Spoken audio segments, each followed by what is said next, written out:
Hello friends, આજે હું પોહા અને બટાકાની ફ્રેન્ચ ફ્રાઈઝ બનાવું છું. તો આજે જુઓ, 2 બટાકા લીધા અને એને છોલી કાપી અને બાફવા માટે મૂકી દીધા છે. અને હવે હું 1 વાટકી પોહા લીધા છે અને એને દળી અને પાવડર બનાવીશ.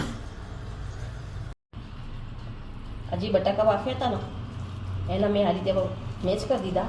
હવે એની અંદર હું નાખીશ પોહાનો પાવડર અને સ્વાદ પ્રમાણે મીઠું અને મરી પાવડર આ બધું નાખી અને બધો લોટ બાંધી દેવાનો.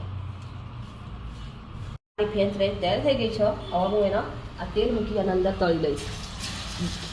ક્રિસ્પી થાય ત્યાં સુધી તળવાની. જો મારી આ ફ્રેન્ચ ફ્રાઈઝ જેવી મસ્ત તૈયાર થઈ ગઈ છે ને, બસ આવી ક્રિસ્પી બનાવવાની, બ્રાઉન કલરની.